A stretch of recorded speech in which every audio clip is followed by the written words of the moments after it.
Às vezes é que a diferença que a gente tava falando sobre a questão de ser músico, né? Porque eu até falava com um pessoal agora há pouco tempo sobre ministração, sobre adoração, sobre uma música que ela atingiu diversas pessoas, né? E o resultado dela de conversão ela não foi tão significativo no meu ponto de vista, né? Normal, foi uma música bem famosa, fizeram versão de funk, fizeram versão, né, de vários tipos, né? A gente não pode falar o nome da canção, senão depois o cara derruba nós. Mas, tipo, teve várias melodias diferentes, né? E a gente vê que um monte de gente, tanto do mundo, né? Não somente dentro da igreja, foi ministrada essa música. E as pessoas, às vezes, não entendem o real significado da letra, né, cara? Exatamente, cara. É uma coisa que eu levo muito comigo, que eu não quero apenas, quando eu vou ministrar, né, que eu falo, eu não quero apenas sair cantando as músicas uma atrás da outra, o meu intuito é fazer as pessoas entenderem o que elas estão cantando. Ou seja, eu não vou lá apresentar uma letra, mas vou apresentar o dono da letra, o dono da adoração. Eu acho que uma das maiores dificuldades que a gente enfrenta hoje, que a gente tem conversado bastante, são de pessoas que não entendem de fato o que a música quer passar. E até nós, ministros, né, agora eu falo do lado do nosso ministro, a gente tem muito costume de usar até algumas letras muito profundas para talvez gerar uma empolgação numa igreja e não um entendimento de fato daquilo que está sendo cantado.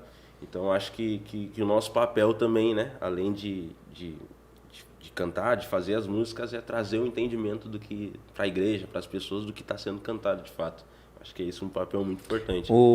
Eu conversava com um pastor, né, com o Joey, alguns dias atrás, a gente teve um tempo junto. Fazia tempo que a gente não tinha um tempo junto, sim, a gente teve um tempo. E aí a gente estava conversando sobre isso, né, sobre o entendimento da igreja, do papel do ministro, da importância e tal, do louvor, da adoração, né. Que não existe distinção entre o louvor e a adoração, os dois tem que andar senão vira um show, né? Exatamente. E aí ele falou, mano, lembra tal música? Que o cara não pode falar o nome também, mas lembra tal música? Não viu que eu parei de cantar na igreja? Sim. Eu falei, pior, que era uma música que tava tocando direto. Ele falou assim, parece que todas as vezes eu tocava vários louvores e a igreja normal. Quando eu tocava esse, a igreja, se arrebentava.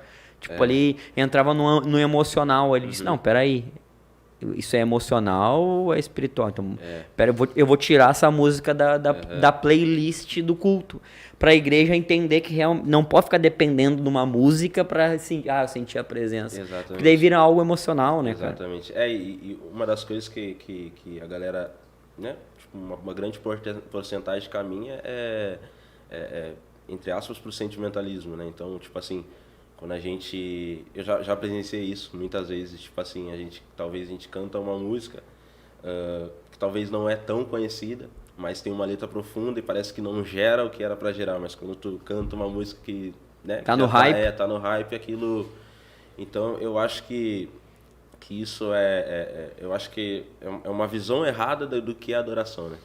Porque eu acredito que quando a gente entende sobre adoração, entende que a adoração é simplesmente quando nós colocamos nossos olhos em Jesus, fixos em Jesus, e nós adoramos a revelação de quem Ele é. Então, independente da canção, independente da letra, independente da música que está sendo tocada, a minha intensidade da minha adoração, a intensidade daquilo que eu entrego não pode ser diferente. Tem que ser da mesma proporção. Então, é algo que a gente, até a nossa igreja também, a gente conversa muito sobre isso, a gente fala que, cara, a gente não quer gerar emocionalismo, a gente quer gerar entendimento, a gente quer gerar conhecimento.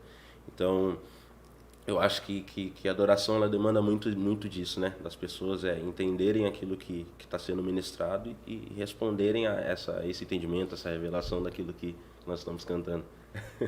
Oi, o Jô jogador, ele era o Jô jogador e ministro? Era sempre. Conseguia conciliar Cara, então, eu conseguia conciliar, até porque, tipo assim, meu foco até, tipo, digamos, há um ano atrás, um ano e meio atrás, era mais o futebol do que a ministração. Era o meu principal, assim, do que eu fazia na minha vida. Então, mas eu conseguia conciliar, porque tinha momentos, né, que eu passava alguns meses fora e depois alguns meses em casa. Então, esses meses que eu passava em casa, eu aproveitava para pra mergulhar na Focar. adoração, exatamente. E quantos anos, cara, tu começou com futebol, assim? E porque, né, vai passar umas fotinhas aqui dos Claro. times que tu já jogou fora do país. E quando foi que tu virou a chave do assim, meu, porque existia um tempo que tu passava, tô chutando, 3 meses fora de casa, Sim. jogando futebol e treinando, isso e aquilo, e aí Uhum. voltava, passava 2, 3 meses em casa. É. Né? E quando eu ficava em casa, eu buscava ser mais adorador ali, porque o cara é difícil o cara conciliar aí, tá passando as fotinhas. Aí, ó. Então, tipo, como é que foi essa virada de chave, assim? O que que tu entendeu em Deus pra te largar o foco, eu vou dizer, do futebol e focar em uma coisa só? Cara, assim, eu sempre entendi que, que o futebol, na verdade, ele era um meio de Deus me usar, né, através do principal chamado que ele me chamou. Porque eu entendo que o principal chamado que ele me chamou, primeiramente, foi conhecer ele, né? Então, ele usou o futebol como um meio para que eu pudesse levar esse conhecimento de que eu aprendi dele. Então eu entendo que a virada de chave, ela realmente começou quando eu comecei a entender mais o que era essa parada de adoração, por que eu cantava, por que eu tinha esse dom.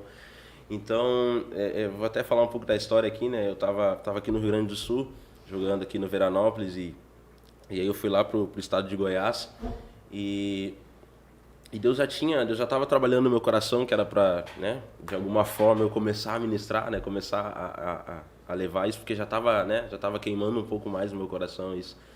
E chegou um momento que eu estava lá treinando tudo e Deus falou comigo, olha, é... e dá pra continuar. Não, não é eu, Não, acho. não é. Não, e então tava lá, cara, em Goiás, lá no interior de Goiás, Deus falou assim pra mim, cara, é tempo de tu voltar. Então foi quando eu entendi de fato isso, foi quando ele falou diretamente comigo para eu largar tudo e voltar e começar a ministrar. Engraçado que, que quando ele falou para mim para eu largar, ele já me deu o próximo passo do que fazer. Então a gente até tem lá, né, as vigílias do Friends lá, até que eu tava falando contigo. Então foi quando ele começou a colocar isso no meu coração, quando isso começou esse amor, não só por Jesus, mas por quem Jesus ama, sabe? Esse amor por aquilo que faz o coração de Jesus pulsar. Então isso começou a acender muito no meu coração e eu entendi, cara, que era tempo de eu largar o que for preciso. E eu sempre fiz uma oração que eu falei, né, cara, olha, eu tenho mão pesada para tudo, né? Menos para o que Deus falar. Então Deus falou, eu tenho mão leve, eu solto o que for preciso para ele. Eu acho que foi uma forma também de eu demonstrar, né, a minha paixão, meu entendimento do que Deus fez até hoje na minha vida. É que eu acho que Deus chama uma geração hoje que obedeça, né? Exatamente. Porque é difícil obedecer no meio do hype do momento, né? Que nem, vamos falar profissionalmente falando e financeiramente falando, né? Tu podia estar jogando em algum clube, né? Ter permanecido nisso. E hoje, né, pra uma juventude, né, cara? Tu é um cara jovem, né? Tá há quantos anos, João? 24 anos. 24 anos. Pra uma galera que hoje busca, às vezes, um sonho, né? Eu falo pro pessoal que Deus, ele deixou tu viver teu sonho, né, meu? Bato.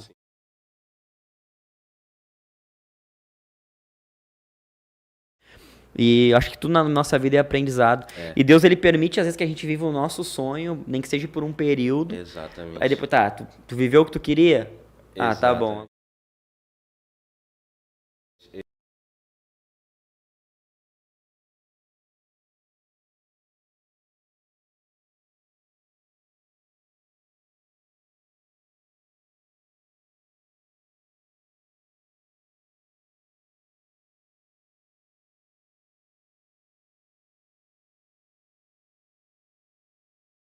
Meu, não Exatamente. vai. Mano, será que é isso mesmo? Mano, eu vi muito isso.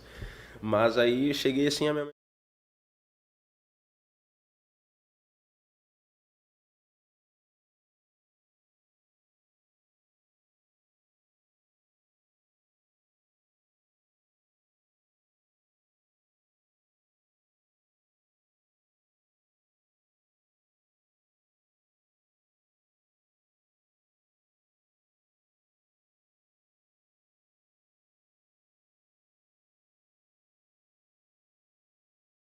Né, tem um sonho, né? Quando começa a jogar, nossa, quero jogar Champions League, quero chegar na Copa do Mundo, quero chegar, mas eu acho que o primeiro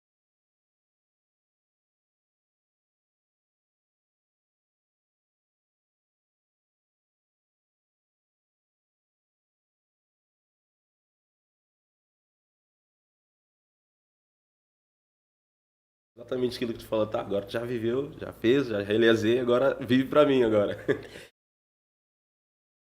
Tipo, os amigos sejam cristãos, sejam do meio, né, cristão e sejam usados por Deus também, né? Sim. Tu vê que há uma divisão, né? Porque cada um tem uma opinião. Tipo, bah, cara, não sai disso. Ô, tem certeza. Na tua mãe, né? Talvez tu sabia que tu ia ouvir algo mais sem ser emoção, mas, tipo, a razão de Deus ali mesmo, né, cara? E tem algo...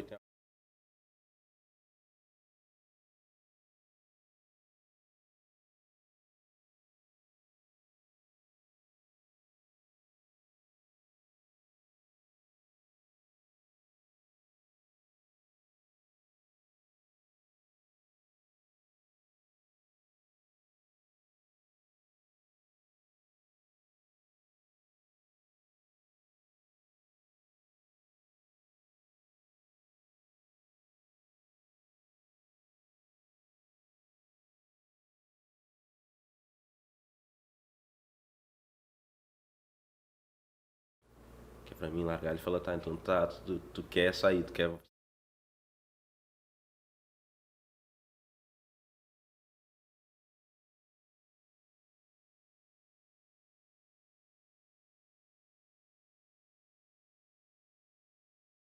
Eu entendi que, tipo assim, cara, muita gente não vai entender. Eu já vim com esse pensamento lá, falei, cara, muita gente não vai entender, mas fui eu que ouvi a voz, fui eu que ouvi a voz de Deus. O Abraão, né? Juntando as coisas dele e a família dizendo, tá, onde é que tu vai? Tu tem tua barraca aqui, tem tua casa, tá tudo aqui, onde é que tu tá indo? Não, eu sei o que eu ouvi do meu Senhor, né? Até porque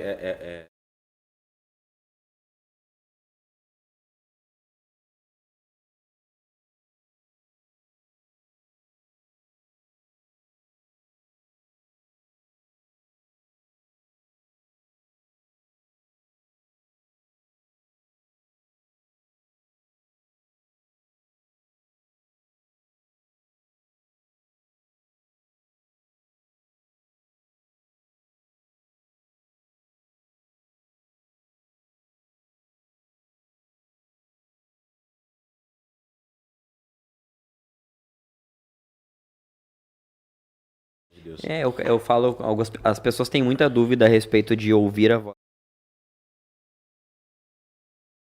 do que tu não quer fazer. Exato. Começa por aí. Exatamente. Não vai ser algo que, não é, mas é tão... vai ser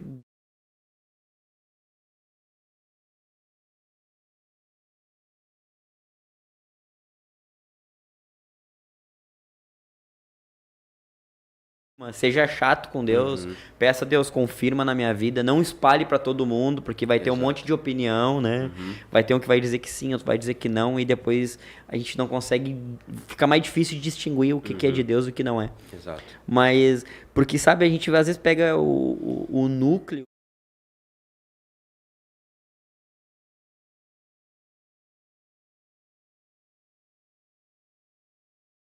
para ele ter saído de onde ele estava.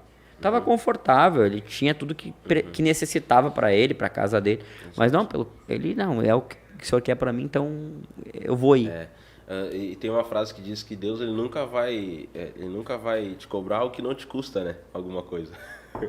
Então, cara, eu acho que eu vou citar muito aqui minha mãe, porque ela é uma mulher muito sábia assim, amém, pra nossa amém. família. Então, nossa, ela sempre fala assim pra gente, cara, observa os sinais. Né? Aquilo que tu falou do anjo, tem muita gente que acha que é assim mesmo, que tipo, vai descer uma parada do céu, vai parar na tua frente fogo, e vai falar assim. Mas, cara, Deus ele trabalha muito com sinais, sabe? Sinais mínimos, assim, Deus ele trabalha com isso. Então, uma oração que eu sempre fiz é, Deus, cara, acima de tudo me dê discernimento, me dê sabedoria, não só para mim, mas para eu também guiar as pessoas que estão do meu lado. Né? Porque eu lembro quando Deus ele chega, né, para Salomão assim, né, e pergunta, cara, o que tu quer? E ele podia, né, ter pedido muita coisa, pedir ouro, pedir tudo, e ele fala, Deus, eu quero sabedoria. sabe? Eu quero sabedoria para guiar esse povo. E eu até acrescento que eu acho que ele falou, cara, eu quero sabedoria para poder discernir a tua voz, poder discernir, sabe? Como eu posso guiar esse povo, que eu quero dar um destino.